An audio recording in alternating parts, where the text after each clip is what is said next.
Hola y bienvenidos a otro webinar de la Caja Central Financop.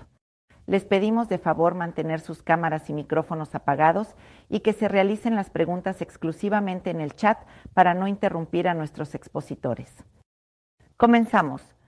Señores miembros de la Superintendencia de Economía Popular y Solidaria, señores y señoras, representantes y funcionarios de nuestras cooperativas y mutualistas socias, señores representantes y funcionarios de nuestras entidades amigas a la Caja Central Financop, sean bienvenidos a este webinar que tiene como principal objetivo el analizar cómo está nuestro país, cuál es su situación actual económica 2024 al cierre del año y cuál va a ser los escenarios que vamos a tener en este 2025. Para esto también tenemos que tomar en cuenta una variable importante. Estamos cerca a las elecciones presidenciales de la segunda vuelta, con resultados ya legitimados. Con todo este contexto, vamos a tener el día de hoy expositores de gran realce, renombre, que vamos a compartir con ustedes diferentes perspectivas para que ustedes tengan el mayor contenido de valor, en la mayor información para tomar sus propias decisiones. Para esto, para iniciar, vamos a pedir por favor la participación de nuestro gerente general, doctor Marín Bautista. Estimadas y estimados representantes de nuestras instituciones socias de la Caja Central Financop, cooperativas de ahorro y crédito, mutualistas, estimados invitados especiales, mi saludo a la señorita superintendenta de la Economía Popular y Solidaria, Magíster Cristina Murillo. Es hoy día un evento que estamos poniendo a consideración de todos nuestros invitados para analizar un tema fundamental, las perspectivas de nuestra economía, de nuestra estabilidad social, digamos, y también de los escenarios que vamos a discutir. Vamos a tener dos escenarios, desde luego, con estas elecciones, la segunda vuelta, y creo que es muy oportuno. Tenemos convocados analistas, digamos, invitados especiales sobre temas de economía, sobre tema social, tema político, que creo que es importante para nosotros estar totalmente informados para en estos dos escenarios definir estrategias para la mejor conducción de nuestras instituciones cooperativas de ahorro y crédito y mutualistas. Nosotros somos instituciones financieras con un compromiso, con un propósito social, con una sostenibilidad y desde luego toda esta información de primera mano nos sirve para la definición de estrategias, como acabo de señalar. Y en ese sentido quiero pedirles que intervengamos, que hagamos las preguntas, las inquietudes que tengamos a los distinguidos panelistas y que haya una especie de diálogo que satisfaga todas las inquietudes que tengamos. Yo abrazo la esperanza que sea bastante interactiva y también, desde luego, con resultados exitosos que nos dé luces para revisar nuestros horizontes institucionales. Bienvenidos a todas y a todos. Buen día, aprovechemos este evento. Muchísimas gracias, doctor. Y precisamente el día de hoy vamos a tener un moderador especial. Él es Milton Pérez. ¿Y en qué va a consistir este evento? Vamos a tener dos partes. En la primera parte vamos a tener la intervención de uno a uno de los panelistas que ustedes ya conocen, que se había informado anteriormente. Ellos van a comentar cómo ven al Ecuador al cierre del 2024 y cómo lo están viendo en este 2025. De igual manera, posterior a esta intervención que va a ser individual de 5 minutos de cada uno de los expositores, Milton empezará un conversatorio en el cual se toparán diferentes temas tomando en consideración las dos opciones presidenciales que tenemos al momento. Para esto es necesario recordar que ustedes van a tener sus cámaras de video apagadas y de igual manera sus micrófonos. ¿Por qué? Para que esto no interrumpa al evento como tal. Por favor, les pedimos a todos realizar sus inquietudes a través del chat interno. De igual manera, Milton está leyendo los chats y con esto él va a poder dar de una manera oportuna respuesta a sus inquietudes. Vamos a comenzar. Para ello vamos a recibir a Milton Pérez. Buen día con todos. Gracias a Financop por una vez más invitarme y confiar en lo que yo pueda hacer como conductor y como moderador de este importante tema, porque siempre es bueno analizar cómo va el país, sobre todo en este momento tan importante que es la elección presidencial. El título dice post-elecciones, post-electoral, pero yo creo que sí, es post-electoral, pero también es preelectoral, porque estamos de cara a la segunda vuelta y a de tomar una importante decisión para el país. Yo quiero saludar a Walter Spurrier, él es el director de la publicación Análisis Semanal, analista económico. A Osvaldo Landazuri, él es empresario y también es analista económico. Diego Mancheno va a estar con nosotros, él es docente de la Universidad Católica. Y Santiago Basabe es profesor de la Universidad San Francisco de Quito y es politólogo. Con ellos vamos a empezar esta serie de intervenciones. Quiero empezar con Walter Spurrier para que en 5 minutos nos dé su apreciación de la situación del país, cómo terminó 2024, cómo empieza el 25 y sobre todo la coyuntura electoral. Economista Walter Spurrier, quiero empezar con usted. Buenos días. Bueno, gracias Milton. Saludos a todos los compañeros de panel. ¿En qué situación estamos? Yo he escrito recientemente en el diario Universo que califico la situación actual de crigenia. ¿Cuál es esa situación? En primer lugar, desde que subió el gobierno de Daniel Noboa, incluso desde antes, desde el gobierno de Guillermo Lasso, el país está en un compromiso con el Fondo Monetario de arreglar sus cuentas fiscales. Eso esencialmente significa atraer más dinero de la economía para tener que endeudarse menos en el exterior. Podríamos decir que esencialmente se chupa dinero de la economía para mandar el dinero al exterior, cumplir con los compromisos de la deuda o para cubrir gastos que antes se cubrían con endeudamiento externo. Entonces, a las finales, eso significa que el gobierno no tiene dinero para hacer una expansión en el gasto público. Quien lo podría hacer es el sector privado, básicamente por la inversión, y el país tiene grandes necesidades de inversión. Sin embargo, eso está parado por varios motivos.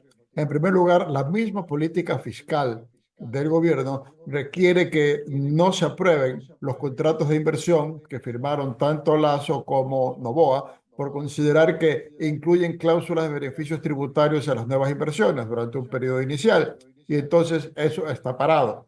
Luego, por las distintas disposiciones de la Corte Constitucional interpretando la Constitución en el sentido de que hay muchas trabas para una inversión que tenga que ver en sitios donde haya comunidades indígenas o donde haya impacto ambiental, y el impacto ambiental hay en todas partes, porque hasta en las urbes se busca que haya se cumpla con ciertos beneficios, ciertos requisitos ambientales, y por otra, en las comunidades, esencialmente es en la sierra y en la Amazonía, porque en la costa las comunidades son favorables a la inversión de manera, yo diría, unánime. Entonces, los trámites del Ministerio del Ambiente están trabados, y los que pasan en el Ministerio del Ambiente son trabados en el Ministerio de Economía. Entonces, no hay inversión privada. A eso se suma que con los resultados electorales, porque el gobierno había creado la sensación que iba a ganar en la primera vuelta, y en las finales tenemos un empate, en que incluso en la votación dentro del país es casi idéntica a la votación, los 16.000 votos o algo que le saca Noboa a Luisa son en el exterior. Entonces, como los dos candidatos representan opciones totalmente distintas sobre a dónde llevar el país, los inversionistas que podrían hacer inversión, y también no hablo de inversionistas a nivel de empresas, las personas que pueden querer comprar un automóvil o hipotecarse para hacer una vivienda, están en compás de espera, porque sus expectativas son totalmente distintas con el uno o con el otro candidato. Bien, gracias, economista, por su intervención inicial, luego ya volveremos a las preguntas. Vamos a escuchar al economista Osvaldo Landázuri con su primera intervención. Economista, buenos días. Buenos días, Milton. Un saludo a los panelistas y a los que nos están viendo y escuchando. Pues efectivamente es una multicrisis, es esto lo que está viviendo el país, yo he señalado aquello, y obviamente esta multicrisis tiene muchas aristas, es decir, aristas relacionadas con seguridad, con infraestructura, con falta de inversión, y también creo yo con un malentendido ajuste fiscal, ¿no? Entonces, yo lo que creo es que fundamentalmente lo que hemos visto los ecuatorianos es un ajuste que está atacando un solo lado de la ecuación.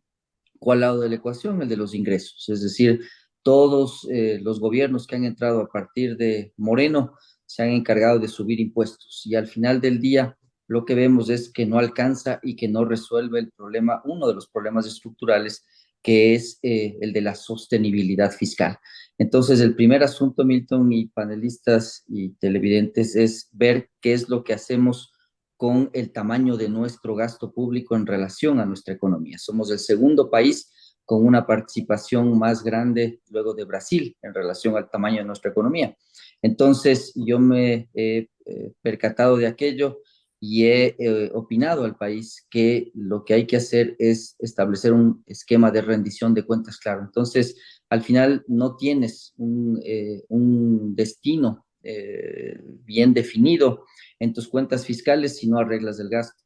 Pues lo segundo es la infraestructura y la seguridad, ¿no? Es decir, es imposible el sector privado trabajar en inversiones o trabajar en un ambiente en el cual te matan, te roban, te vacunan, etcétera. Entonces, es otra de las crisis que está enfrentando el país junto con la infraestructura. Se ve claramente que el ajuste fiscal mal entendido desde Moreno lo que hizo fue atacar la inversión pública. Y la inversión pública realmente se fue a cero y sigue estando en casi cero. Y eso lo que ha ocasionado es que enfrentes distintos problemas. Yo creo que lo de electricidad es solamente una muestra de lo que está pasando en el país, en los sectores estratégicos, como por ejemplo la educación, la salud, etcétera. Ese es el segundo gran tema que yo veo como relevante.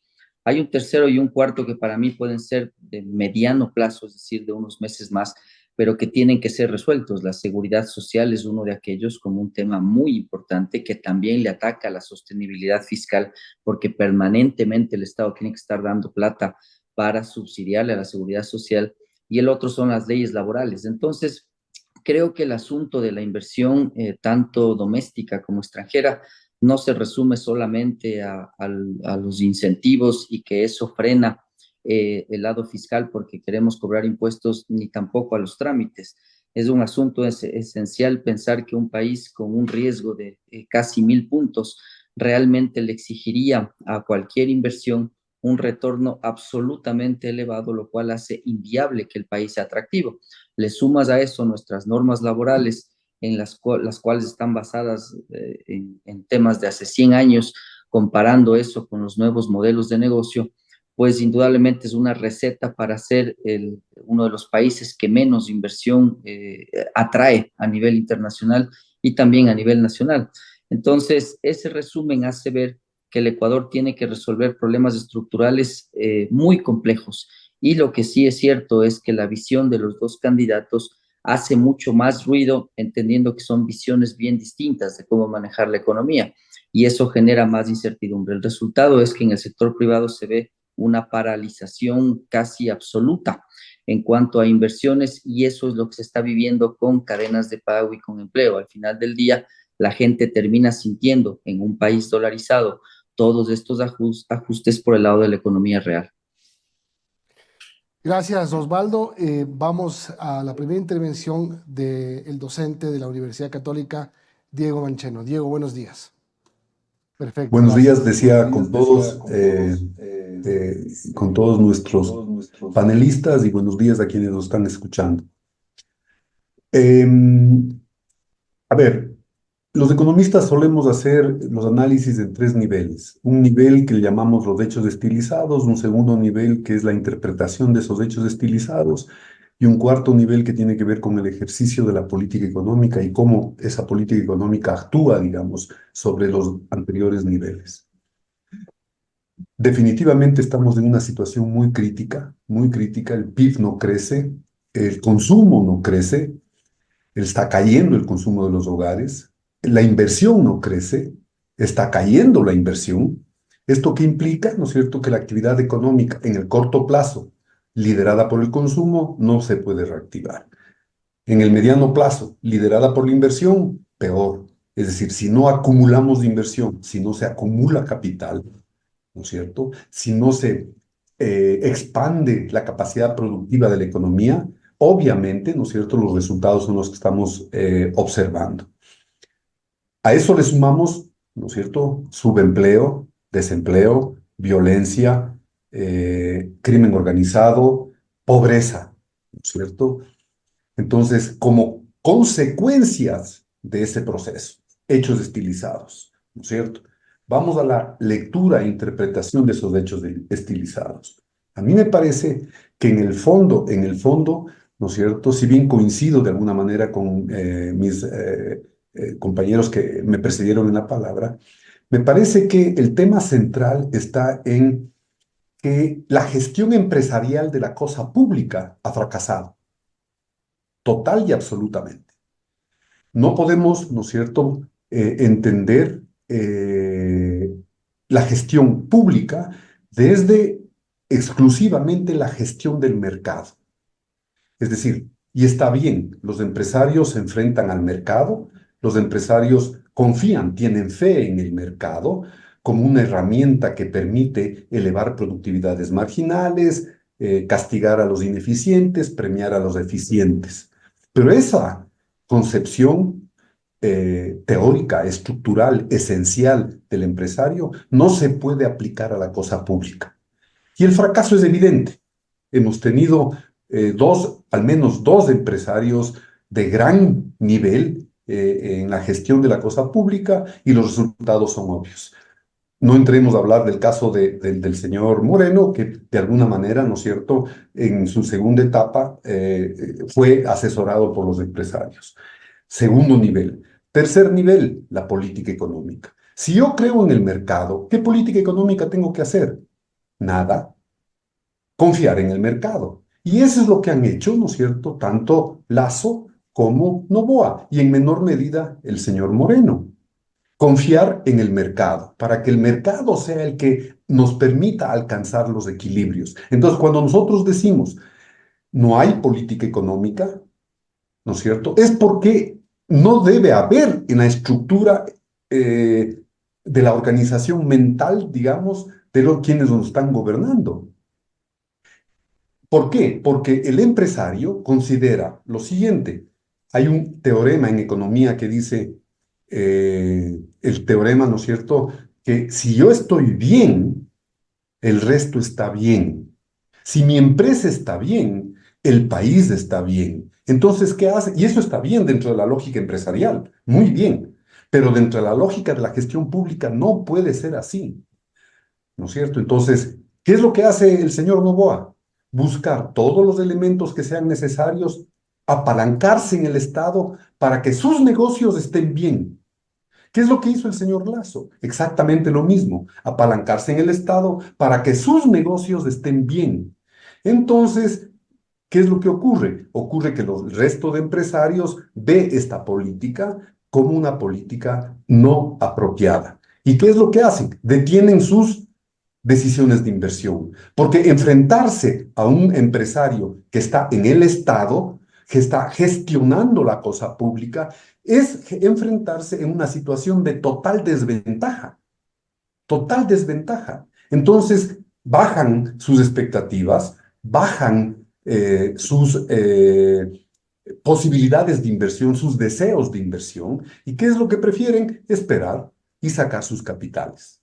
A eso se suma el primer nivel que hemos planteado, ¿no es cierto? El tema de, a ver, si no se resuelve el problema de la violencia, si no se resuelve el problema del narcotráfico, ¿no es cierto?, todos los empresarios van con justa razón a sacar sus capitales. Mediado por lo que acabo de decir, ¿no es cierto?, en donde la cosa pública se está gestionando, digamos, con unos intereses particulares. Entonces, a mí me parece que lo que es necesario hacer es un gran acuerdo nacional ¿no es cierto?, para resolver los grandes problemas del país. Si no invierto en educación, si no invierto en salud, estoy atentando contra el crecimiento de mediano y largo plazo de la economía. Si no garantizo el consumo, no estoy atentando contra el crecimiento de corto plazo de la economía. Entonces, es necesario llegar a un acuerdo sobre la gestión pública como una gestión independiente de la gestión del Estado. Que puede haber alianzas, de acuerdo, pero cada uno desde su particularidad. Gracias. Gracias. Gracias, Diego Mancheno. Y vamos a escuchar ahora la primera intervención de Santiago Basabe. Hola, Santiago, buenos días.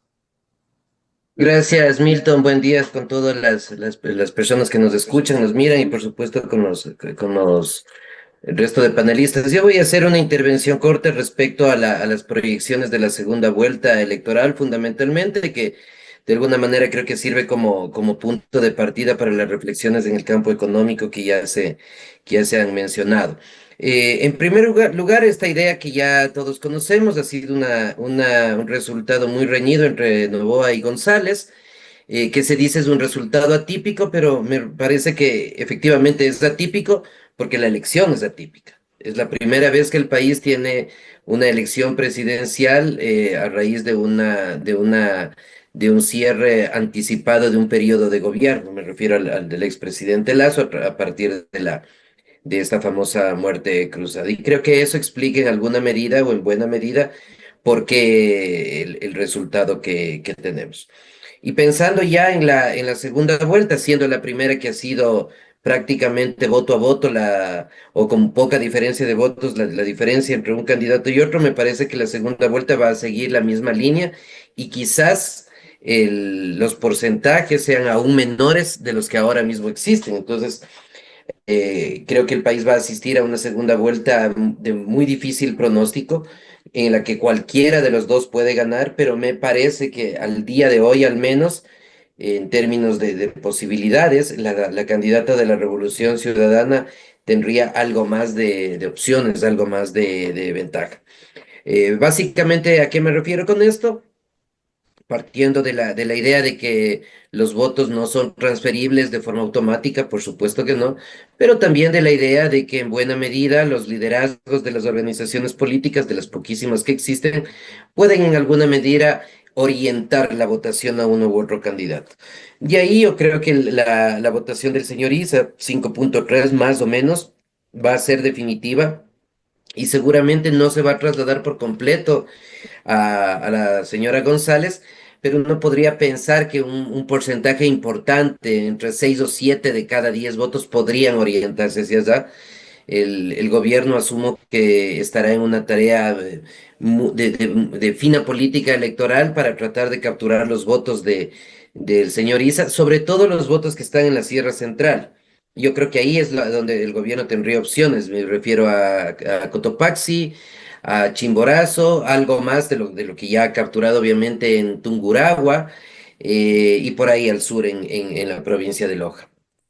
La votación, no solo de ISA, sino en general en la costa, más allá de lo que ya obtuvo Noboa, me parece que es muy difícil que pueda sacar más votos de los que ya obtuvo. Y luego, con la otra candidata importante que es González, yo creo que ahí uno podría pensar que al ser la candidata, la otra González me refiero, que al ser la candidata que más se opuso abiertamente a la Revolución Ciudadana, la tendencia de sus votantes podría ser a votar por el señor Noboa, con un aditamento que aplica para el señor Issa y que aplica para la señora González. Me refiero a Andrea González, por supuesto. Y es que los votos de Issa que no vayan que no vayan a la Revolución Ciudadana y que vayan al nulo, me parece que le beneficiarían a Noboa. Y en el sentido contrario, los votos de Andrea González que no vayan a Noboa, me parece que le podrían beneficiar a Luisa González. Luego, el voto nulo va a ser importante, porque si se anula la gente que votó afirmativamente en la primera vuelta y anula en la segunda vuelta, yo creo que eso indirectamente podría beneficiar a uno de los dos candidatos. Y luego tenemos candidatos ya con valores menores, pero que en esta elección van a ser fundamentales y decisivos, y ahí creo que la disputa va a estar muy cerrada Y como decía al inicio, quizás la señora González tiene algo más de ventaja respecto a Novoa. Luego podemos ampliar en el transcurso de la conversación. Y en segundo lugar, quiero plantear también brevemente cuáles serían los posibles escenarios legislativos. Y ahí me parece que quien más opciones tiene de generar una mayoría es la Revolución Ciudadana también, porque con los votos que tiene, con los asientos que tiene 67 aproximadamente, más los votos de Pachacuti que podrían ser más cercanos a ellos y los socialcristianos que han estado ya cercanos a la Revolución Ciudadana, podrían alcanzar una mayoría de 81 o incluso podrían alcanzar una mayoría de 80 dejando de lado al Partido Social Cristiano, vinculándose con Pachacuti y con los 4 o 5 independientes, donde harían más o menos 80 votos. Esta es una gran ventaja que tendría la Revolución Ciudadana, siendo gobierno o siendo oposición. Mientras que del lado de ADN, a pesar de que tiene apenas un asiento menos, las posibilidades que tiene de generar una mayoría es juntando a Pachacutic y socialcristianos o a Pachacutic e independientes. Pero esos escenarios son poco probables porque difícilmente Pachacutic va a ceder.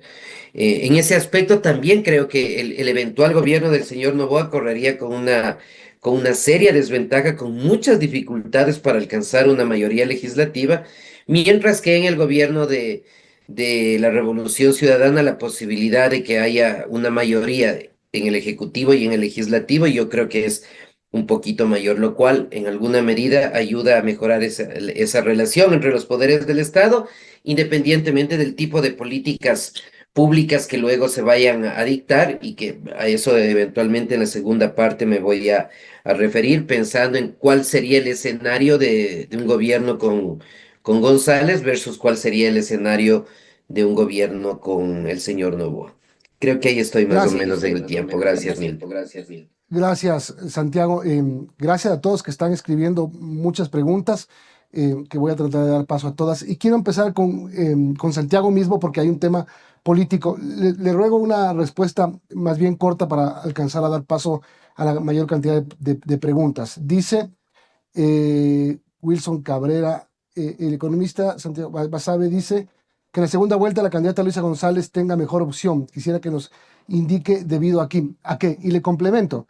Cuando se supondría que el techo para segunda vuelta de Noboa es del 52% y el de Luisa es el de 48%. Entonces, ¿debido a qué? Es la pregunta. Básicamente aquí es más probable que los votos de Isa giren hacia González que hacia el presidente Noboa. Si ahí está el 5%, hay 10% en disputa nada más.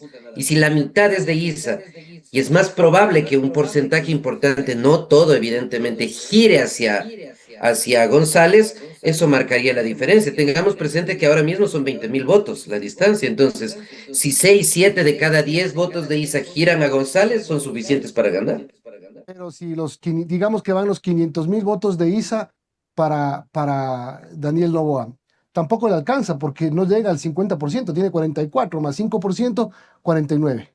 Le faltaría todavía. Claro, porque a Noboa tiene que capturar esos 2, 3 de cada 10 de Isa, más los votos de Andrea González, más los votos de todo el resto de candidaturas. Cuando digo es más probable que González pueda llegar, no quiere decir que vaya a llegar con una diferencia de 10 puntos, no. Más probable es que eventualmente pueda ser un resultado de 51 a 49. Va a ser muy, muy, muy estrecho. Bien, para el economista Mancheno, usted mencionó un tema de acuerdo nacional. Pregunta Gina Miño, ¿con qué autoridades en un país, cómo lograr un acuerdo nacional en un país con autoridades sin suficiente liderazgo? Muy buena pregunta, excelente pregunta. O sea, a mí me parece que la lógica del enfrentamiento y del énfasis en la diferencia, si es que empiezo de nuevo. Si digamos, si toda la población empieza a observar y empieza a radicalizar la polarización, obviamente no se va a lograr un acuerdo por ningún lado. Pero si cambiamos el discurso y planteamos más bien acuerdos fundamentales. A ver, la violencia está afectando o no está afectando la economía, está afectando o no está afectando la política, está afectando o no está afectando el consumo, la inversión. Ok, lleguemos a un acuerdo nacional entre empresarios, entre los candidatos, los políticos, cómo vamos a resolver la violencia. No con el discurso, hay que resolver la violencia, no. ¿No es cierto? A ver, ¿cómo voy a resolver la violencia? Se ha planteado por parte de las dos candidaturas herramientas. Un candidato plantea la militarización y los policías, los otros candidatos plantean eso complementario con unas cosas. A mí me parece que no son excluyentes. A mí me parece que se podría generar una dinámica que diga, ok, vamos a estar de acuerdo en estas políticas en concreto. Y ahí se van definiendo los liderazgos. ¿En qué sentido? En el sentido de que si es que se acuerdan puntos específicos y se cumplen esos puntos específicos, el liderazgo se impone. Punto. Gasto, lo que planteaba, perdón, Osvaldo, a ver, ¿cómo vamos a resolver el problema del gasto público? ¿Cómo se va a resolver el problema del gasto público? Sentémonos las universidades, los medios de comunicación y invitémosles a los candidatos, a ver, no al disenso, ¿no es cierto? Sino a ver, vamos a resolver la problemática de la sostenibilidad fiscal. ¿Qué es lo que ustedes van a hacer y cómo podemos llegar a un acuerdo? Y sobre esa base se van construyendo los liderazgos, no al revés, ¿no es cierto? Dada la situación del país, obviamente, ¿no es cierto? Entonces, lo que tenemos es que la sociedad presionar para que esos acuerdos fundamentales en economía nos permitan generar una dinámica nueva, romper el equilibrio perverso en el que estamos. Y la única manera de romper el equilibrio perverso en el que estamos es generando acuerdos que nos lleven, nos permitan dar un salto cualitativo a nivel nacional. Y los acuerdos implican necesariamente, y con esto acabo, perdónenme que me haya demorado un poquito, los acuerdos implican necesariamente cesiones. Si no estoy dispuesto a hacer una cesión en lo que yo considero que es mi dogma, mi pensamiento, mejor no, o sea, ¿para qué me voy a sentar? Y el país va a seguir a la deriva. Tiene que implicar necesariamente un acuerdo, tiene que implicar cesiones de lado y lado, de parte y parte. ¿Mm? Sin condiciones, obviamente, sin condiciones, pero cesiones. A ver, yo estoy dispuesto a pagar más impuestos. Perfecto. ¿Ok? El Estado, ¿qué va a hacer con esos impuestos? Transparentar el gasto, volverse más, tratar de hacer lo posible para que el gasto público sea mucho más eficiente, hacer todos los mecanismos o crear todos los mecanismos que sean necesarios para transparentar el gasto. Aquí no se han hecho cálculos sobre la corrupción, que hay todavía. Entonces, a ver, vamos a eliminar la corrupción. El sector público se compromete a transparentar todo lo que es la contratación pública y el sector privado se compromete a denunciar al funcionario público que está solicitando coimas para hacer los trámites respectivos. Y no hay la coima de dólar y la coima de 100.000, valen lo mismo. Coima es coima y corrupción es corrupción. ¿Cuánto se ahorrará el sector público, ¿no es cierto?, ahorrándose la corrupción? Bien, gracias, Diego. Gracias. Otra pregunta. Están escribiendo muchas. Les ruego respuestas cortas para poder alcanzar la mayor cantidad de cuestionamientos. Para el economista Spurrier, con semejante crisis en cualquiera de los dos casos, los dos candidatos, ¿cuál sería el impacto en el sistema financiero popular y solidario? Bueno, el sistema financiero popular y solidario tiene ahora un desafío ya aparte de lo que sean los dos candidatos bastante serio, porque hay la tendencia de que cumpla con los mismos requerimientos que tiene la banca privada. Entonces, estamos migrando hacia un esquema que se le aplican las mismas reglas a las cooperativas y de lo que se le aplica a los bancos. En el pasado no ha habido un control tan firme sobre las cooperativas y hay el peligro de que, sobre todo a nivel de cooperativas pequeñas, no estén enmarcadas dentro de las normas que den seguridad al sistema de cooperativas. Entonces, el, el, el problema que tiene o el desafío que tiene el sistema cooperativo, en primer lugar, va a tener que cumplir con requisitos de patrimonio técnico mucho más grandes, va a tener que fortalecerse, va a tener también que ser mucho más cuidadoso en a quienes les concede créditos y tratar de reducir la cartera incobrable.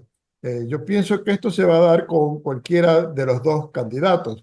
En el caso de Noboa, es muy posible que se siga con la política que está vigente desde la época de Moreno, de una vigilancia desde el punto de vista financiero mucho más estricta de las cooperativas. Bajo el gobierno de Correa se consideraba que las cooperativas eran sector social y no tenían control en cuanto a su manejo financiero, lo que en mi criterio era un tremendo error, porque al fin y al cabo manejan dinero del público, ¿no? Entonces, en ese sentido, pienso que sí, que el desafío de las cooperativas es de estar sometidas al mismo nivel de controles que la banca privada, tener que cumplir con requisitos estrictos en cuanto a su patrimonio técnico, tener que reducir la morosidad de su cartera, tener un manejo más profesional, que por supuesto algunas cooperativas sí lo han venido haciendo, pero no todas.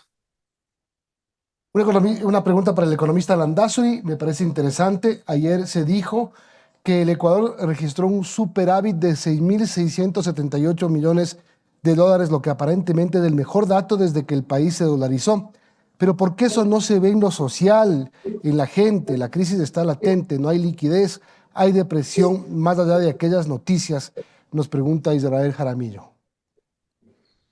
Bueno, primero habrá que confirmar ese dato, no lo he escuchado. Me imagino que en el mejor escenario se referirá al déficit o al superávit primario, pero en general, pues lo que se ve es más bien el dato que hemos barajado de los 3.100 millones de dólares deficitarios del año pasado, es el dato que yo he podido escuchar del propio ministro. De mis cálculos, ese déficit real es más alto, es decir, no encuentro superávit, pero digamos que las cifras fiscales fueran superavitarias. El problema que yo estoy viendo es que la política económica desde Moreno, liderada por la misma línea de pensamiento, insisto, ha interpretado mal lo que significa un ajuste fiscal o la sostenibilidad fiscal. Estamos con economistas, estamos con medidas de los años 90, es decir, ha cambiado tanto el mundo que muy probablemente lo que no se está entendiendo es que si la economía no trabaja para la gente, pues lo que usted termina teniendo, ya sea superávit o déficit, es desempleo, falta de crecimiento y descontento al final. Entonces, lo que debería pasar es que esa economía llegue a la gente entendiendo que al final del día, al que esté en la calle le importa poco el superávit o el déficit. Por supuesto, el equilibrio es un factor importantísimo a la hora de entender un país dolarizado primero y que el Estado al menos no se vuelva un actor impredecible en la economía y por lo tanto arrastre más riesgo hacia el resto de los actores de la economía. Pero en términos generales lo que sucede ahora es que las cuentas fiscales están analizándose no a la luz de lo que termina pasando con el crecimiento económico, con el bienestar de la gente, sino a la luz de lograr equilibrios.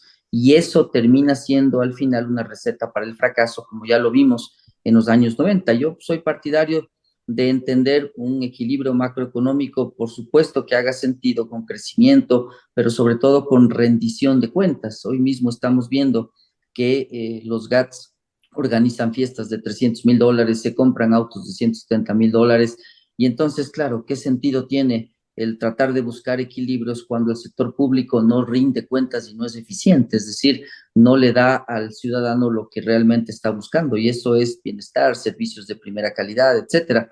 Entonces, al final termina siendo un ejercicio interminable en donde los unos hacemos un gran esfuerzo por entregar recursos a los otros y los otros siguen en una fiesta que es interminable. Bien, y justo tomando esto, Osvaldo, quiero preguntarle a Santiago Basabe sobre el tema de de la inversión pública, y ya en lo político, apliquemos a lo político y a la necesidad, además en este momento, de captar atención popular y apoyo popular.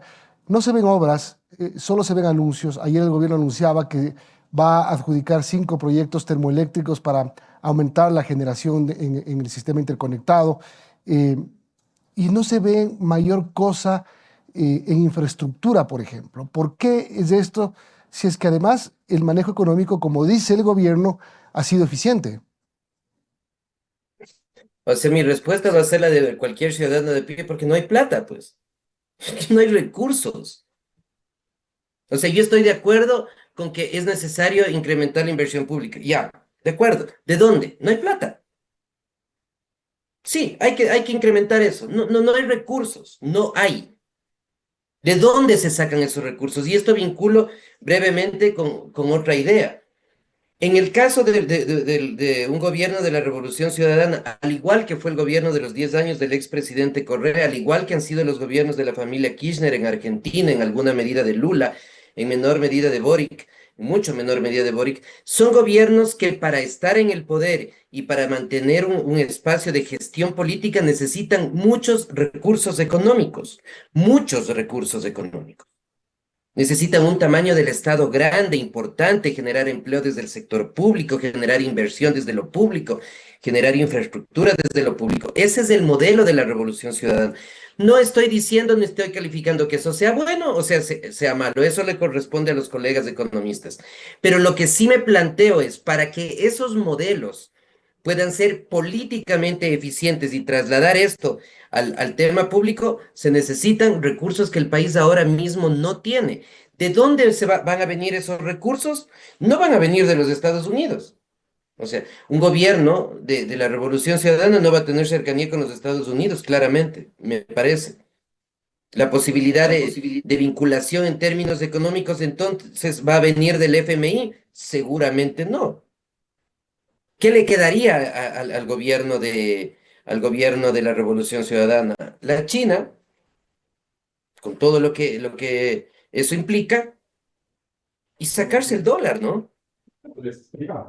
Que eso podría ser un espacio para generar recursos. No veo otra opción. Y no digo que Noboa tenga un proyecto político o económico, yo creo que no lo tiene. La Revolución Ciudadana tiene un proyecto político que nos puede gustar o no.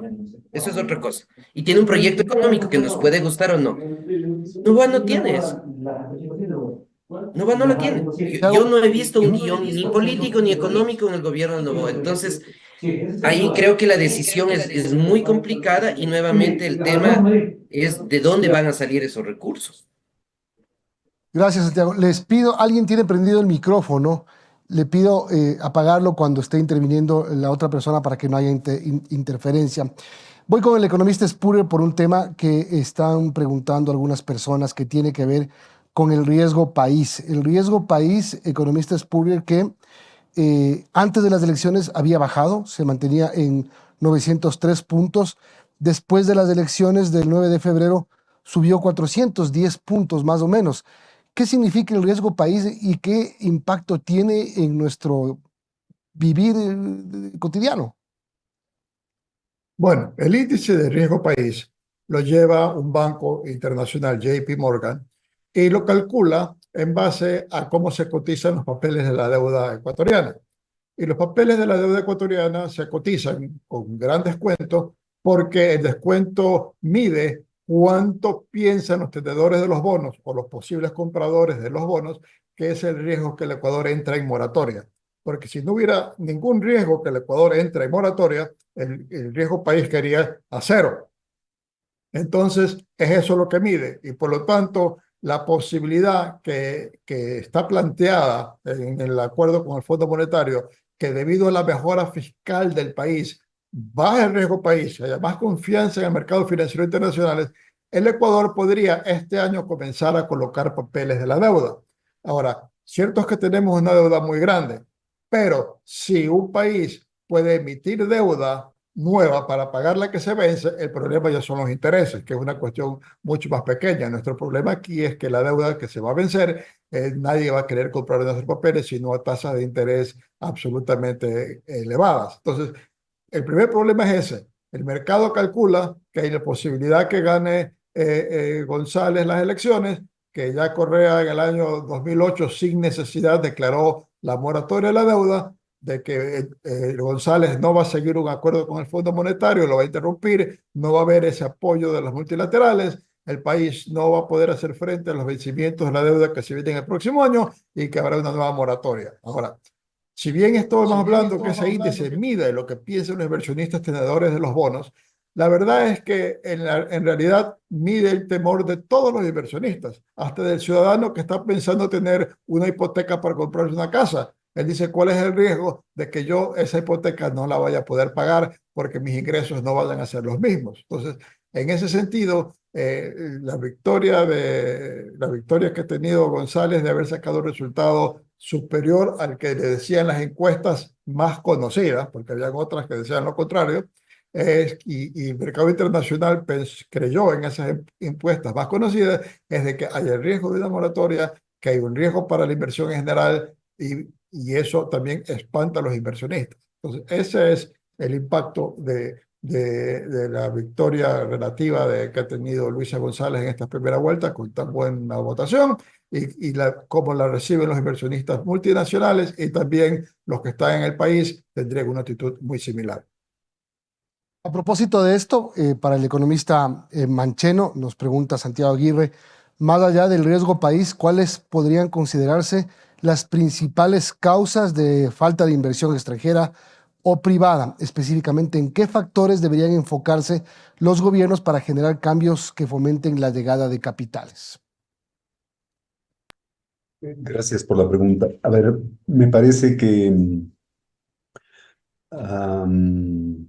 es importantísimo resolver el problema de la violencia o presentar una propuesta clara que se vea que efectivamente sea consistente para resolver el problema de la violencia. Uno. Dos, me parece que es importantísimo apostarle a una recuperación del país fundamentada en los capitales nacionales. Nunca la inversión extranjera ha sido determinante en el crecimiento económico del país. Ah, no, perdón. Posiblemente sí en la época de la sustitución de importaciones, es decir, en la década de los 70. Ahí teníamos, digamos, relativamente importantes flujos de inversión extranjera, porque la política de sustitución de importaciones generó muchos incentivos, especialmente a las empresas transnacionales, que en esa época, ¿no es cierto?, tenían como objetivo la transnacionalización de sus procesos de producción. Pero pasado ese periodo, la inversión extranjera no ha jugado un papel determinante en el crecimiento económico de este país. Por lo tanto, insisto, necesitamos confiar en nuestras propias fuerzas. Y para confiar en nuestras propias fuerzas necesitamos llegar a acuerdos que permitan que los ecuatorianos que tienen plata en el exterior, que se habla de 30.000 millones, de 40.000 millones, traigan esos recursos al país. Entonces, ¿qué es lo que yo como gobernante tengo que hacer para que esos capitales regresen al país? Esa será una seña fundamental, un símbolo esencial para que los inversionistas internacionales crean en el país. Cuando vean que los ecuatorianos que tienen plata en el exterior vuelven a traer la plata al Ecuador para invertir, y para invertir no en el corto plazo, no en los bonos de deuda del gobierno, sino para invertir en educación, para invertir en tecnología, para invertir en salud, o la tecnología aplicada a la educación, la tecnología aplicada a la educación, y para dar ese salto tecnológico cualitativo que necesita el país para romper el equilibrio perverso en el que nos encontramos. Si no se resuelve eso, si no se acuerda eso, cualquiera que sean los presidentes, eso es independientemente. Si no se llega a hacer eso, seguiremos de tumbo en tumbo y seguiremos cayendo. Y seguiremos profundizando la crisis, profundizando la violencia, profundizando el narcotráfico, y este país, digamos, irá poco a poco, digamos, cayendo en una situación sin salida, porque mientras más avance la economía del crimen, más difícil será controlar, mucho más difícil será controlar. ¿Y qué es lo que pasará? Que todos quisiéramos salirnos del país, salir del país. ¿Quién se quedará en el país? País dolarizado, ¿no? Facilito para hacer los negocios no lícitos. Gracias. Bien, gracias. Aprovecho con Santiago Basabe porque hay una continuación de esta pregunta que habla sobre una explicación además de por qué no vienen capitales extranjeros. Los altos índices de violencia. Hoy el embajador italiano decía que el 70% de narcotráfico se opera desde el Ecuador. Es increíble la cantidad de mafias que han copado el Ecuador. Y esto repercute no solo en la sociedad, repercute en el sistema financiero, en el sistema cooperativo, en todos los ámbitos del país. ¿Cómo cambiar la seguridad, digamos, en un principio, en un giro? Yo sé que hay muchas cosas que hacer, pero el giro que se debe dar a partir del 24 de mayo con quien venga. Es que ese es un buen punto. Es que depende con quién venga. Todos estamos de acuerdo en que el país tiene un problema de seguridad. O sea, en eso no creo que haya un problema. El tema, lo que marca las diferencias es cómo vamos a resolver eso. Y los colegas que hacen análisis de seguridad en general, con respeto y aprecio que les tengo, suelen decir, sí, son problemas estructurales, hay que mejorar la educación, Sí, cierto es, todo eso es cierto. El punto es que la gente quiere un resultado mañana, no en 10 años. El resultado en 10 años es fundamental y hay que trabajar estructuralmente, desde luego que sí. Pero la gente quiere mañana que le resuelvan el problema. Y tienes razón. Y ahí tienes dos opciones. O haces un acuerdo muy abierto, muy claro con las organizaciones del crimen organizado para reducir la inseguridad, que es muy eficiente además, porque se consigue eso en poquísimo tiempo. Sí, se lo consigue en poco tiempo. Y la otra opción es endurecer las políticas que tienes. Y para endurecer esas políticas, a los recursos que tenemos, no solo me refiero a los económicos, sino también a los humanos y a los tecnológicos, el país no los tiene. ¿Y la opción cuál es? Recurrir al apoyo de otros países, fundamentalmente de los Estados Unidos. Es que no hay más opciones. Es que es lo uno o es lo otro. Y me parece que ahí, entre lo uno y lo otro, también hay una diferencia entre lo que sería un gobierno con Noboa y lo que sería un gobierno con Luisa González. Bien, Osvaldo, una pregunta que nos hace Carmen Uvidia. Del sector cooperativo, de la economía popular y solidaria, ningún candidato dice nada. Por lo menos los que estamos aquí no lo hemos visto. No es un No, tema políticamente que crean que no es importante para ellos y hablan de lo macro y no de lo que realmente es importante, la microeconomía del país, de las familias. sí, es correcto. Y en realidad yo no he visto ninguna propuesta específica de candidato respecto a un plan económico.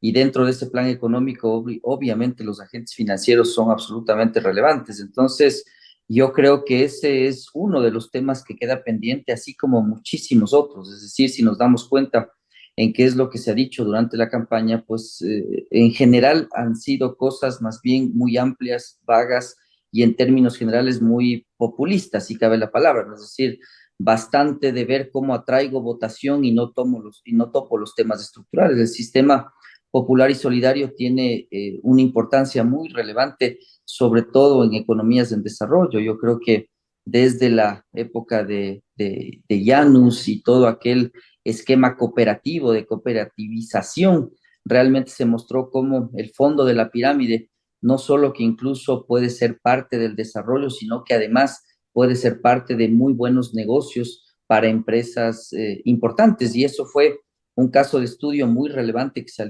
realizó en varias escuelas de negocio. Entonces, yo creo que respondiendo a la pregunta, efectivamente no se ha topado el tema y muchos otros más siguen pendientes.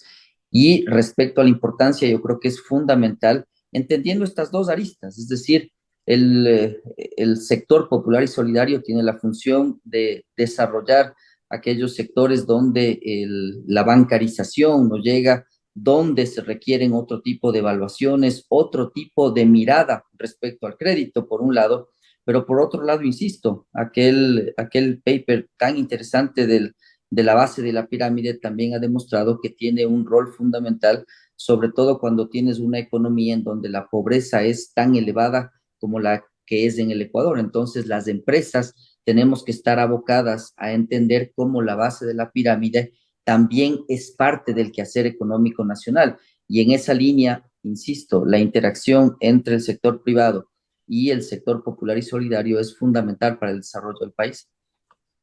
Y esta misma pregunta le quiero hacer al economista Spurrier y al economista Mancheno. ¿Qué se necesita eh, para fortalecer el sistema de economía popular y solidaria?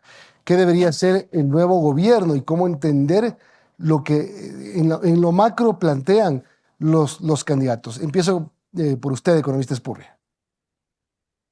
Bueno, yo pienso que la pelota esté buena parte en la cancha de las empresas, de las cooperativas, de tener que las que no estén suficientemente bien profesionalizarse más, o sea, tratar de manejar mejor su actividad, porque esencialmente es muy parecida a la actividad de los bancos. Eh, Aquí también entra en juego el tema de las tasas de interés. O sea, cuando las cooperativas dan créditos a personas que son muy alto riesgo, las tasas de interés tienen que ser muy elevadas. Y porque de lo contrario, no les van a dar crédito porque son muy riesgosas y esas personas terminan yendo al chulco donde las tasas pues son imposibles.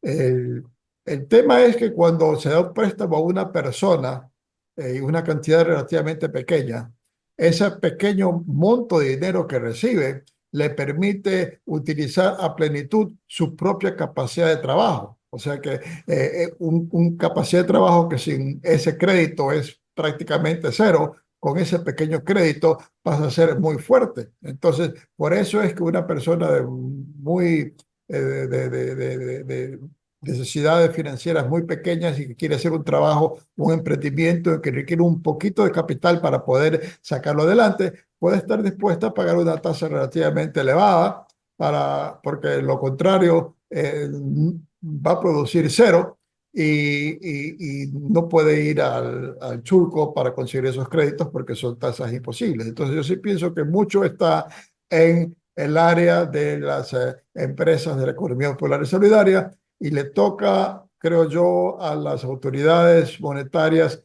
hacer lo que están haciendo ahora. Están depurando, están viendo a las cooperativas que no tienen cómo salir adelante, que son sobre todo las muy pequeñas, las están liquidando. Uno ve el registro oficial casi todos los días están liquidando entidades, están liquidando cooperativas y con la visión que las que quedan son más fuertes y pueden enfrentar los desafíos.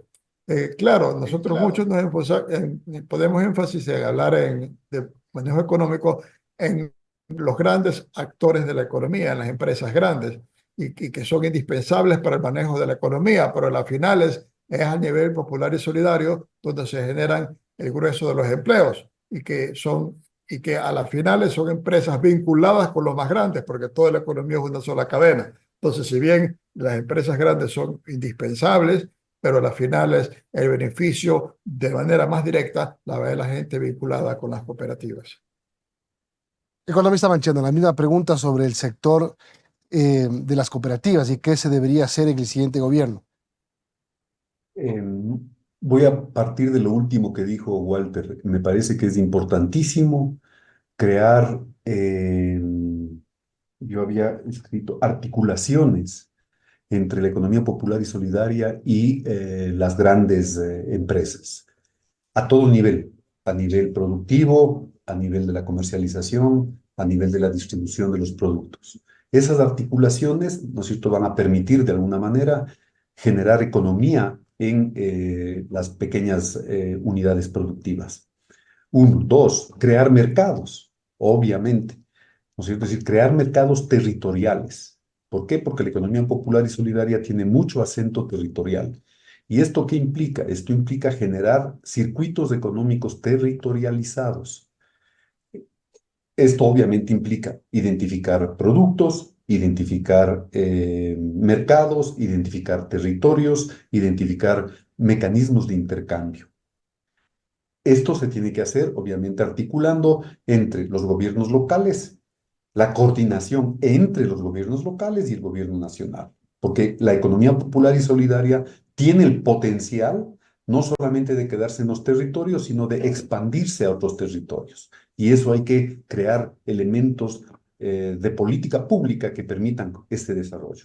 Y un tercer elemento que me parece que es importantísimo a partir de lo que dice Walter, y para evitar que se enfrenten a las tasas de interés tan elevadas a las que se enfrenta la economía popular y solidaria, crear un sistema de garantías o retrogarantías, no sé cómo se llama, como se entienda mejor, para la inversión en innovación en la economía popular y solidaria.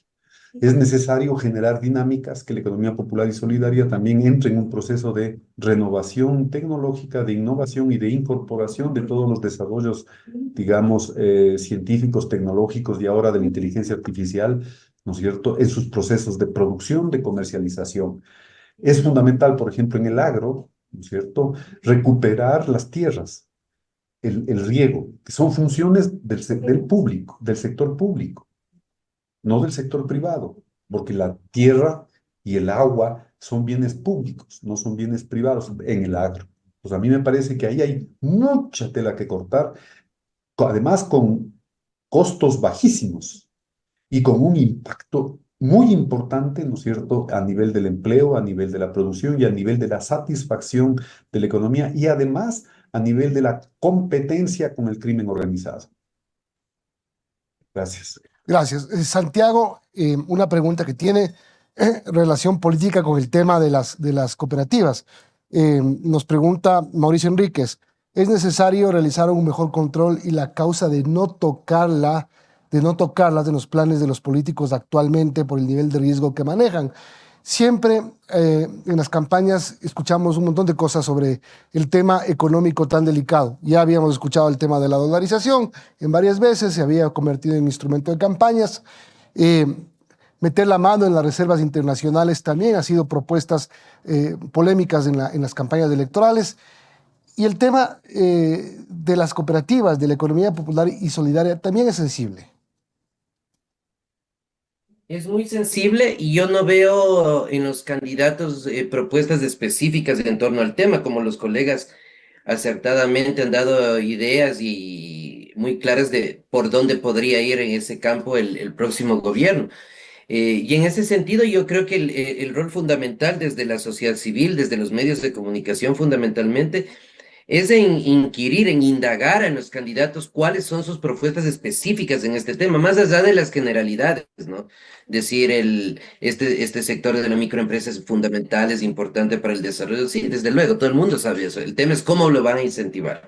Y yo creo que aquí se han dicho varias cosas muy interesantes, insumos de política pública que se podrían ejecutar, pero que como decía hace un momento, yo no veo propuestas específicas en ese aspecto de ninguno de los dos candidatos, que quizás un poco más se puede ver en la Revolución Ciudadana, eso hay que reconocerlo. Y ojalá este sirva también al mismo tiempo como un tema que debería ser tratado, debería ser preguntado en el próximo debate presidencial que tendremos en unas pocas semanas. Perfecto. Hay una pregunta que nos hace Santiago Aguirre que está larguísima para el economista Spur. Voy a leerla de alguna manera. Uno de los indicadores financieros con mayor crecimiento dentro de las instituciones del sector financiero popular y solidario en 2024 ha sido la morosidad de la cartera de créditos. Este fenómeno ha impactado directamente en la rentabilidad y solvencia de estas instituciones, generando una volatilidad constante en función de los mercados en los que operan. En este contexto, se ha implementado una resolución que reduce el indicador mínimo de solvencia del 9% al 6%. Esta modificación plantea varias interrogantes. ¿Fue una decisión acertada por parte de la Superintendencia o de la Junta de Regulación de Políticas Económicas? ¿O más bien responde a una estrategia orientada a la liquidación de estas instituciones? Bueno, la política, como yo he dicho en mi presentación anterior, que lleva desde el advenimiento del gobierno de Moreno, Superintendencia de Economía Popular y Solidaria es depurar a las cooperativas. Hay muchos créditos que ha dado la cooperativa que, aunque hayan tenido otro fin, a las finales han sido créditos de consumo. Y cuando hay un crédito de consumo,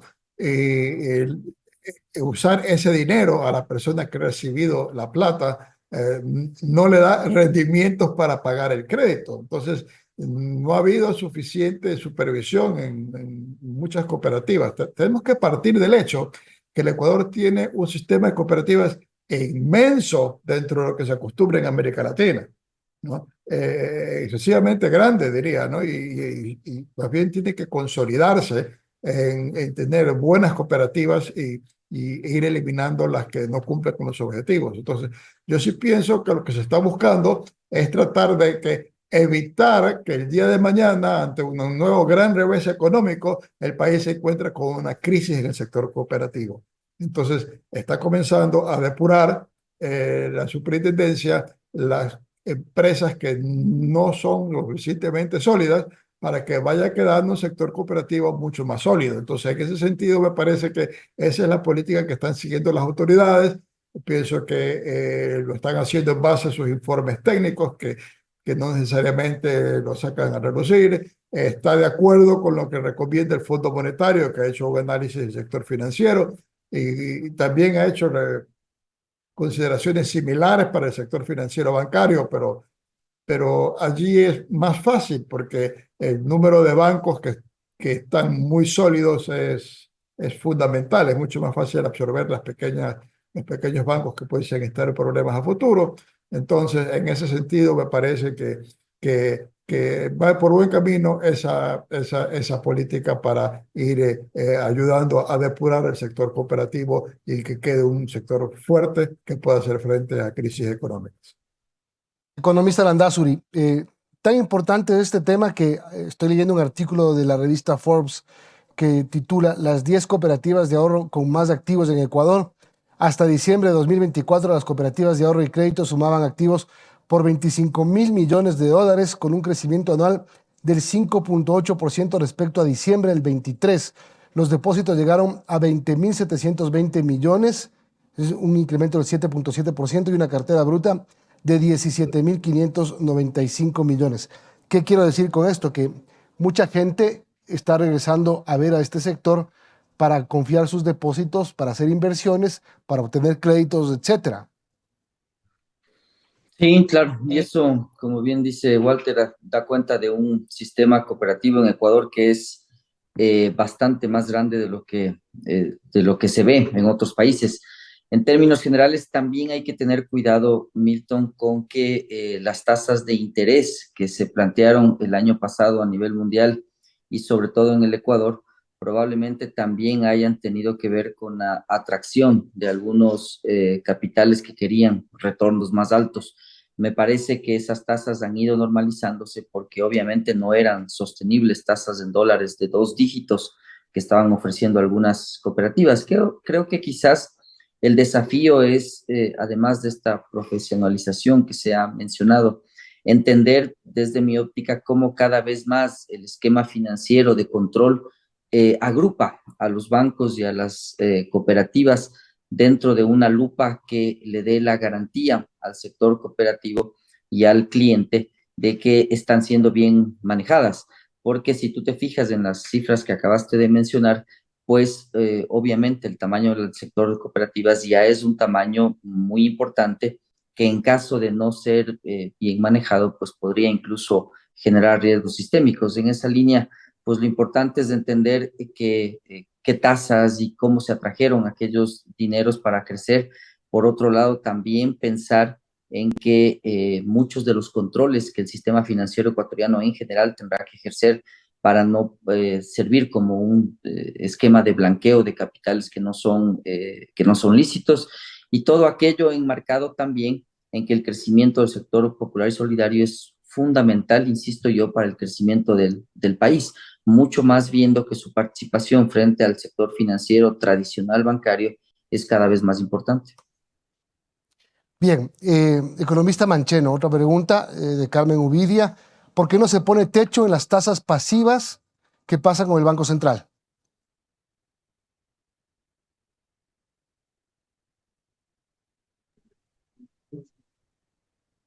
A ver, las tasas pasivas son las que los bancos pagan a los depositantes, tengo entendido.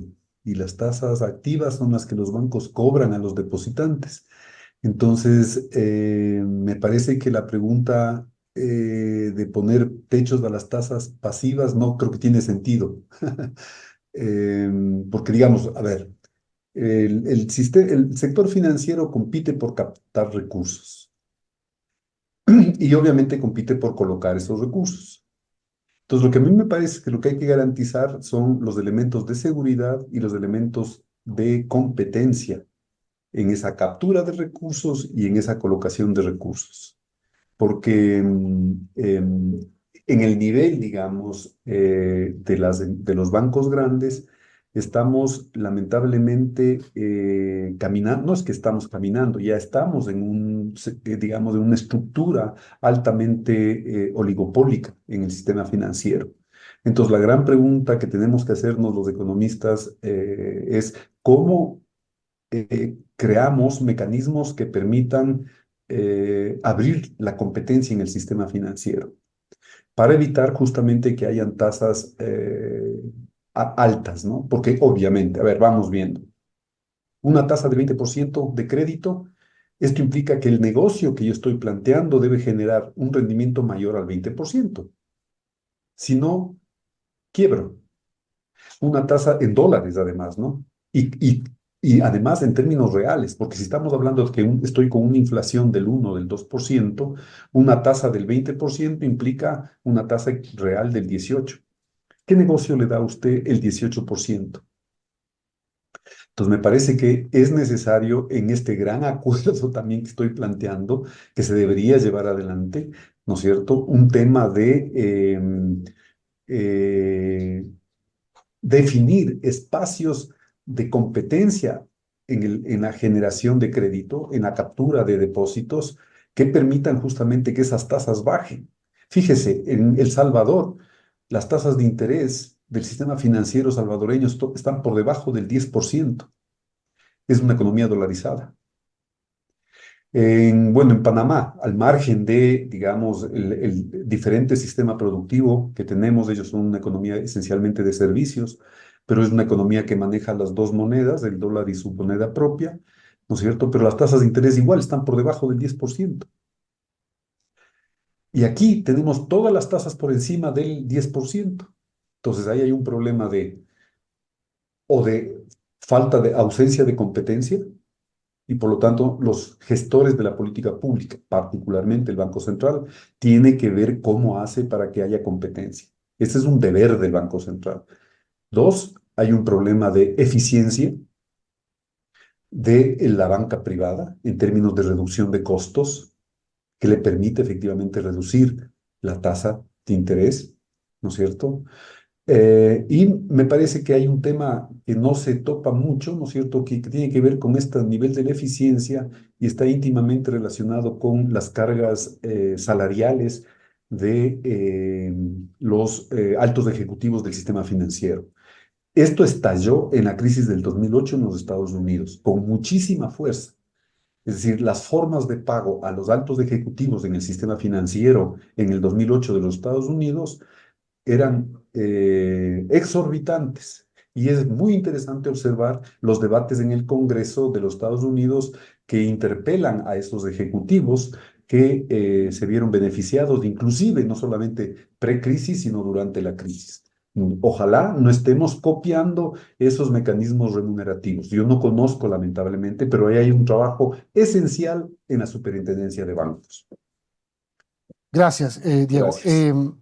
Viviana del Cisne, se ha consultado por 2 ocasiones sobre la viabilidad de utilizar las reservas internacionales como fuente de financiamiento, proyecto que lo plantea la candidata González. ¿Podría alguno de los panelistas responder esta pregunta? El economista Walter Spurrier, yo no lo he escuchado en esta campaña, a Luisa González no lo he escuchado, le escuché en la del 2023, sí, se armó un problema.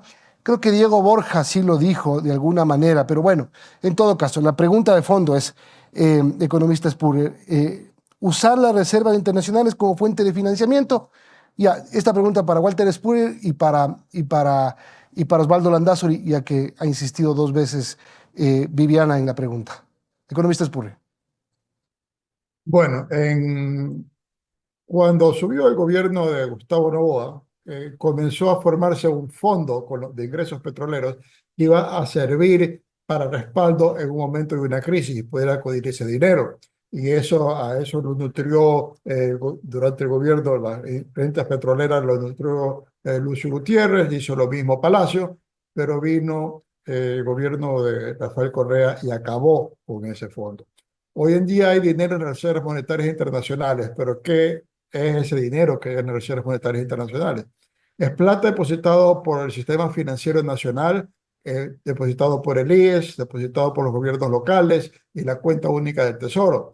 Y lo que hay en las reservas no llega a cubrir la plata que han depositado todas esas entidades, ¿no? ¿Y por qué? El grueso de eso es la plata que han depositado los bancos y las cooperativas. ¿Pero por qué tienen ese dinero depositado? Porque una institución financiera tiene que tener liquidez porque está trabajando con plata ajena, con plata del público, y el público puede demandar su dinero en cualquier momento, y el banco tiene que hacerse la idea, o la cooperativa, de hasta qué porcentaje le pueden pedir los depositantes que retirar en un mes o 2 meses, en un tiempo corto, y eso lo tienen que tener en reservas. Entonces, cuando se habla de usar las reservas monetarias, está hablando de que que el Banco Central le preste al gobierno dinero que no tiene, que pertenece a otros. Además, el gobierno quiere esa plata no para repagarla, sino para gastarla. O sea, no es que es algo momentáneo que va a reponer inmediatamente después. Lo que ya se hizo en el Correato con ese dinero, algo lo devolvió fue Guillermo Lasso, pero Correa no devolvió nada de ese dinero. Entonces, en el fondo lo que se está haciendo es entregándole no plata de la reserva, en el fondo lo que se está haciendo es entregándole al gobierno dólares falsos. O sea que el gobierno le entrega bonos del Estado, emite bonos virtualmente al Banco Central, y sobre esos bonos el Banco Central le da dinero al Estado, lo que en estos momentos está prohibido, y el gobierno gasta. Al momento que el gobierno gasta, por supuesto, está generando mayor liquidez en la economía y hay un crecimiento en la economía. Pero a su vez, ese crecimiento en la economía requiere hacer pagos al exterior, importaciones de insumos, productos terminados, bienes de capital, pero, pero no hay los dólares para hacer eso. Entonces, tiene que ponerse restricciones al comercio internacional para que solamente lo que quiere el Estado pueda salir de dinero al país, el resto tiene que quedarse dentro del país. Al hacer eso, resulta que hay una masa monetaria crecida en el país, pero no hay un aumento similar en bienes y servicios, y por lo tanto se causa una inflación. Al causarse esa inflación, también hay las dificultades que el país exporte, porque pasa a ser un país caro. Cuando eso ya se hizo en el gobierno de Correa, las consecuencias son, por ejemplo, que el Ecuador es un país mucho más grande que Colombia, país con el que competimos. Entonces, a las finales, una política de esa naturaleza nos va a llevar a un beneficio temporal, sacrificando el futuro del país, y sería desastroso. A la final, se arrastraría la dolarización. Economista Landázuri, la misma pregunta: ¿es conveniente o no es conveniente pensar en utilizar las reservas del Banco Central? Sería conveniente, Milton, si es que tuvieras reservas de libre disponibilidad, es decir, reservas que se hayan generado con crecimiento económico, con ahorro nacional, y que estén libres para poder ser utilizadas en infraestructura, en etcétera. Pero a ver, yo creo que complementaría lo de Walter de algunas maneras. La primera es, pues efectivamente, la plata que está en la reserva no es plata de libre disponibilidad, es plata de los bancos, es plata de la seguridad social, es plata de los GATS, y entonces, pues no tiene ningún sentido pensar en tomar esos recursos que no le pertenecen al Estado, sino le pertenecen a unos actores específicos de la economía que además pueden poner en riesgo la situación sistémica del país en caso de que se utilicen los recursos que les pertenecen a ellos. Primer tema. Segundo tema, yo creo que aquí se discute otro asunto que es fundamental, y que fue parte del último premio Nobel, las instituciones. Es decir, yo creo que el Ecuador tiene un serio problema que nosotros no lo hemos mencionado en esta conversación, y es que la institucionalidad, perdón, es sumamente débil. Y entonces ahí lo que sucede es que los políticos terminan manejando asuntos que no le corresponden a la política, sino le corresponden a la técnica. Uno de aquellos, el asunto del manejo de reservas, tasas de interés, etcétera. Vemos, por ejemplo, en Estados Unidos que tiene presidentes tan extraños como Donald Trump y sin embargo las instituciones son el freno para ese populismo ignorante que le está gobernando ahora a ese país. Entonces, es el segundo tema, es decir, no podemos disponer de eso. ¿Por qué? Porque debe haber instituciones fuertes que realmente le digan al país de quién son esos recursos, a qué se deben destinar y para qué es que se tienen y cómo es que se cuidan esos recursos. Segundo asunto, institucionalidad. Tercero, pues toma las reservas, digamos, Milton, en este supuesto no consentido. Yo conversé con el candidato a la vicepresidencia estos días de Luisa González, y claro, te servirá para unos pocos meses, porque en realidad el gran problema que yo insisto que tenemos es que tú haces cuentas y el IVA que recaudaste, 2.500 millones de dólares más, 2 meses de sueldo de la burocracia. Tomas las reservas y te servirá para gastar unos 6 meses, 4 meses y vuelves al mismo problema. Ese es un tercer asunto que incluso sin ser un asunto técnico y de fondo, es un asunto de forma que también ilustra que no solucionas nada haciendo aquello. Y un tercer asunto que yo veo que es también pésimamente utilizado.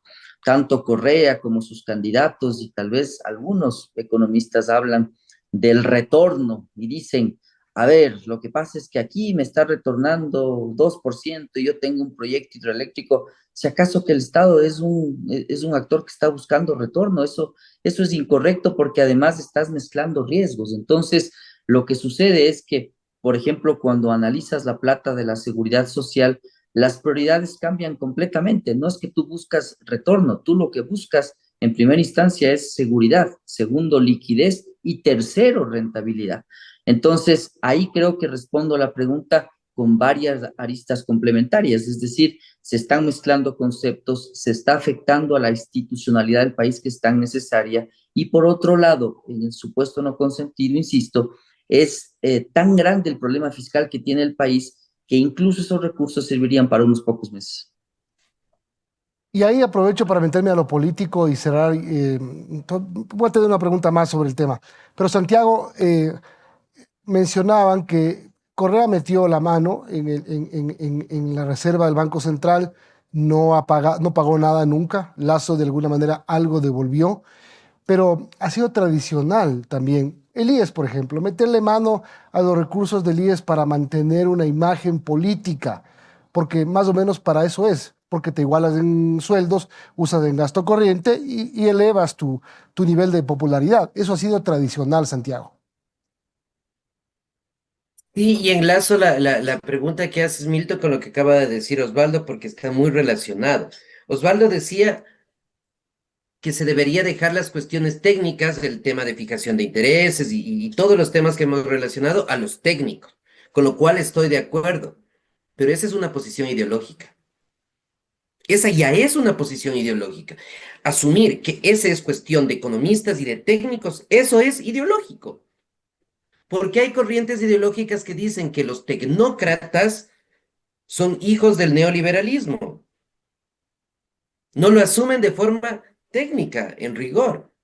Entonces, llegar a un acuerdo en el sentido que tú bien planteas y que en general han planteado los colegas de manejar la economía con seriedad, con personas que sepan de eso y que estudiaron de eso, y no con gente que no sabemos de eso más que por referencias, es parte de una posición ideológica y es parte que también había mencionado Walter y Diego hace un momento, de un acuerdo político a partir del que se puedan hacer los cambios en el plano económico. Yo creo que el punto de partida es un acuerdo de actores políticos, precisamente para decir, entre otros puntos de los acuerdos, vamos a discutir en muchos temas y vamos a tener diferencias, pero el tema económico dejemos al grupo de gente que sabe. En eso no nos metamos, eso no toquemos. Yo creo que con eso Solamente con eso el país ganaría enormemente, no solo en términos de gobernabilidad política, sino también en términos de una mediana estabilidad económica y de un manejo adecuado de todo el sistema económico, el sistema financiero dentro de ello. Ese es el punto, me parece, de fondo, pero que lamentablemente no veo ahora mismo que los actores políticos tengan la convicción de que esto es necesario y tampoco el interés en hacerlo. Bien, Santiago, gracias. Y yo quiero cerrar con un último tema para los tres economistas que tiene que ver con la educación financiera de la que se ha empezado a impulsar en los últimos tiempos y que tiene que ver para todos los niveles de la sociedad, para quienes están en la banca tradicional, para quienes usan la banca pública y para quienes usan el sistema de economía popular y solidaria. ¿Cómo hacer que la educación financiera nos llegue a todos? Y empiezo por Diego Mancheno. Muchas gracias. Bueno, ahora las herramientas tecnológicas son potentes, ¿no? Es decir, se puede trabajar muchísimo a través de las redes, ¿no? Es decir, en vez de estarnos insultando en las redes y mandando TikToks que no sirven para nada, se podría justamente plantear una línea de educación financiera a nivel, utilizando esas herramientas. Es decir, haciendo TikToks efectivamente de educativos, ¿cierto? Es decir, se puede, digamos, generar una dinámica en función de los estratos sociales, en función de los ingresos, en función de el territorio y lo que es importantísimo, en función de la lengua, ¿no es cierto? Es decir, es importantísimo trabajar el tema del idioma, porque, digamos, un buen porcentaje de la población habla quichua o habla español, digamos, pero entienden quichua y no es lo mismo, ¿no es cierto? Entonces a mí me parece que es importantísimo trabajar, justamente por lo que decíamos de la economía popular y solidaria, trabajar a nivel de el reconocimiento de la existencia de otros idiomas, ¿no es cierto?, en el proceso de educación financiera. Y no solamente hablo del quichua, sino hablo también de los idiomas de los jóvenes, de los idiomas de los digamos, de los afros, de las idiomas, es decir, la diversidad idiomática es rica y hay que reconocerla para justamente llegar, saber llegar a esa población. Gracias. Gracias a Diego Mancheno. Osvaldo Landázuri, por favor, la misma pregunta sobre la educación financiera. Me parece que es básico en una sociedad que quiere avanzar. Hay que entender que, si tú te fijas, Milton, todo lo que hemos tenido en el pasado respecto a pirámides y a captaciones de recursos ilegales y que entregan tasas de interés altísimas y atraen un mundo de gente, justamente tiene que ver con una escasa educación y dentro de esa educación, la educación financiera como tal. Yo me uno al asunto de que la tecnología ahora permite llegar a sitios donde antes no era posible, permite hacer muchas otras cosas distintas a las que antes se hacía. Y en términos generales, lo que yo sí manifiesto es que es fundamental que la academia, el sector privado, se encarguen de difundir aspectos fundamentales como este que yo acabo de comentar, es decir, que los retornos, cuáles son retornos normales, cuáles son los retornos que llaman la atención, qué es lo que significa emprender, qué es lo que significa una estrategia de negocios para lograr un retorno y cuál es el retorno esperado, etcétera. Entonces, aquellos asuntos son fundamentales y creo que en eso la economía popular y solidaria tiene un rol bien importante porque, insisto, que estando en la base de la pirámide, pues el desafío es tratar de formalizar a esa base a través de educación y a través de oportunidades que pueden ser la solución para encontrar un esquema de trabajo distinto al que tiene el país ahora, que está tan sumido en la informalidad. Economista Spurrier, lo mismo para terminar. Bueno, Milton, por supuesto yo estoy de acuerdo con lo que dicen los colegas, pero no voy a repetir lo mismo porque sería 3 veces lo mismo. Yo pienso que hay que comenzar desde el colegio, desde la escuela. Yo pienso que se tiene que tener una materia muy importante sobre cómo funciona la economía.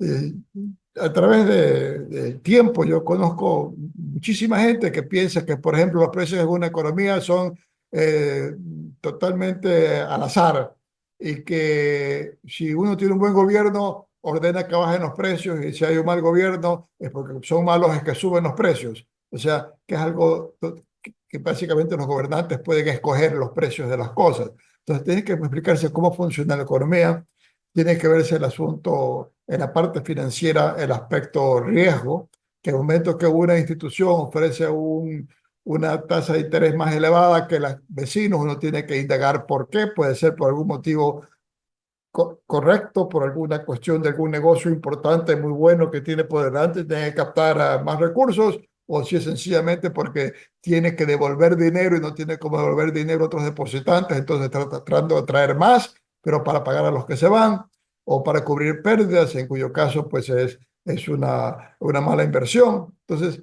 yo pienso que debemos empezar con lo del colegio y todo lo de las redes sociales, etcétera, nos ayuda a complementar. Pero creo que a todo joven, bien joven, desde el principio, explicarle, estos son los fundamentos, cómo funciona la economía. Esto es lo que pasa, así está organizada, así se fijan los precios, etcétera. Y pienso que eso es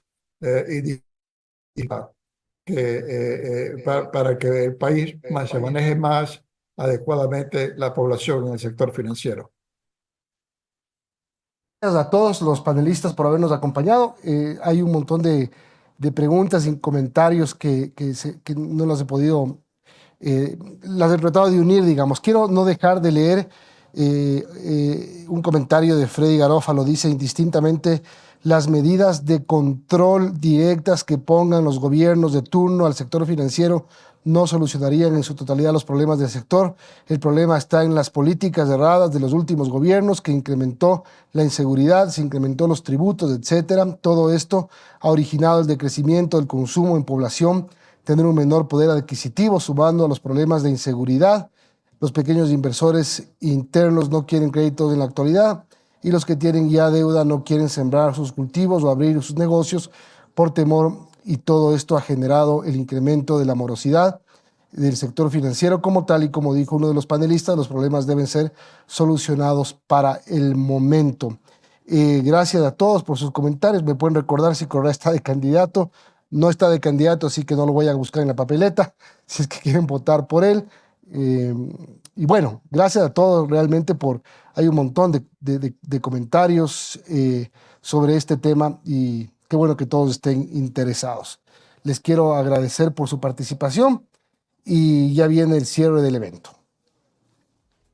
Agradecemos a Milton Pérez, realmente espectacular su presentación, su moderación en este evento, y también a nuestros panelistas. Ustedes ven, tenemos ya diferentes opiniones que nos dan las perspectivas que podríamos tener en estas nuevas elecciones presidenciales, y también para tomar medidas, para tomar decisiones como cooperativas, en base siempre al bienestar de nuestros socios.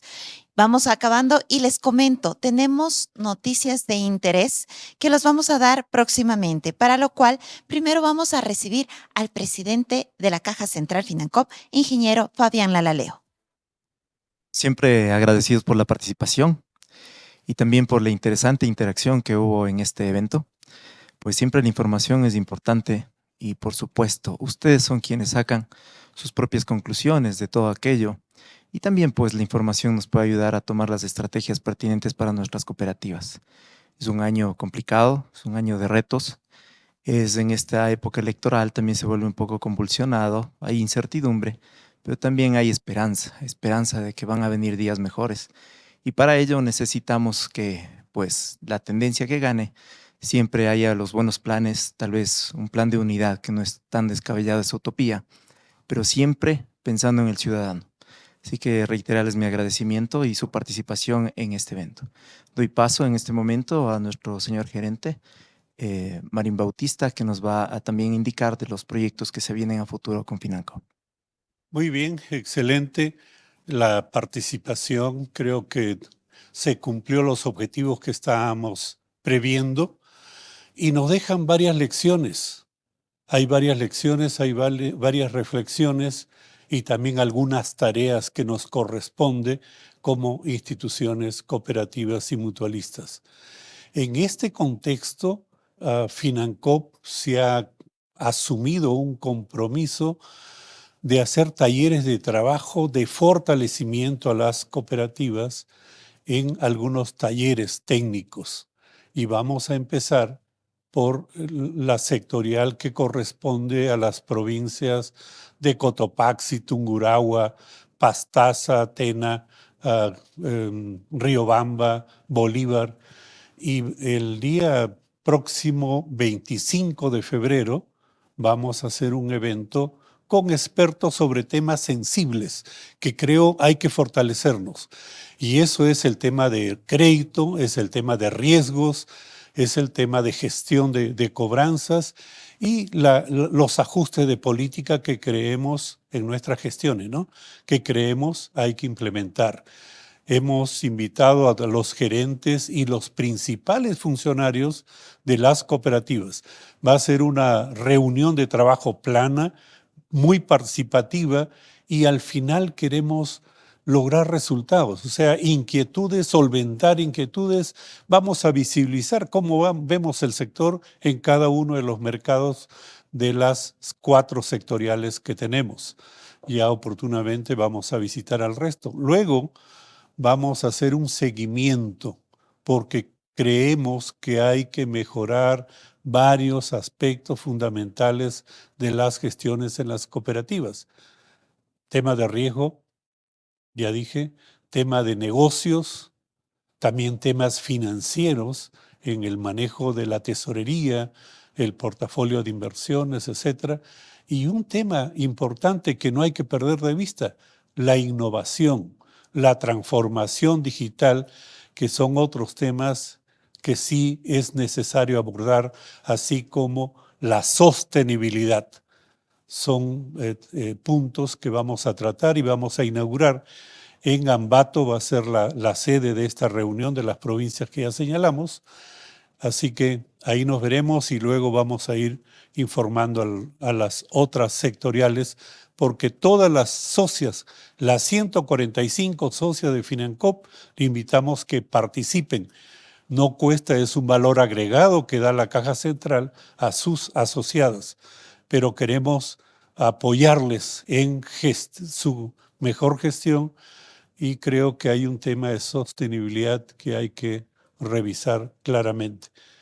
Bueno, con esto no vamos a cerrar todavía, creo que viene Angélica, pero un abrazo a todos, muchas gracias por su concurrencia. Agradecemos a todos su participación y como bien lo comentaba el doctor, vamos a ir visitando cada uno de nuestros regionales con temas, con talleres técnicos, mesas de trabajo, donde queremos escucharles a ustedes. Sobre todo, vamos a trabajar en equipos. Es necesario para ello que tanto los gerentes, los representantes, como su equipo de trabajo nos acompañen. Queremos que ustedes digan, levanten su mano, cuenten cuáles son sus dolores, cuáles son sus expectativas que quisieran reforzar con capacitación. Vamos a tener expertos en la materia y queremos poder dar este granito de arena a nosotros para reforzar a nuestro sistema, a nuestras socias. En este momento vamos a pedirles también que por favor llenen una encuesta que esté en sus pantallas. Queremos conocer también sus necesidades a nivel capacitación en línea. ¿Estamos próximos a ponerla en pantalla? ¿Me comentan? Estamos.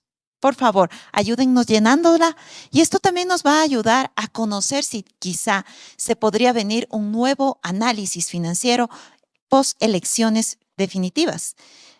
Tal vez una vez que ya se tengan algunas medidas económicas.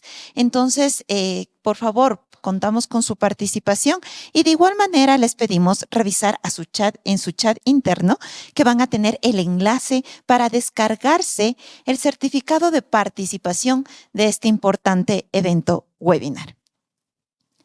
Agradecemos a todos los presentes. Este ha sido un evento en vivo también. Y también les invitamos a que cada uno pueda seguirnos a través de nuestras redes sociales. Recuerden que estamos en Facebook, LinkedIn y también nuestro canal de YouTube, donde ustedes van a poder encontrar este evento grabado y todos los eventos que realiza la Caja Central Financop. ¿Podemos revisar también la encuesta? ¿Cómo vamos?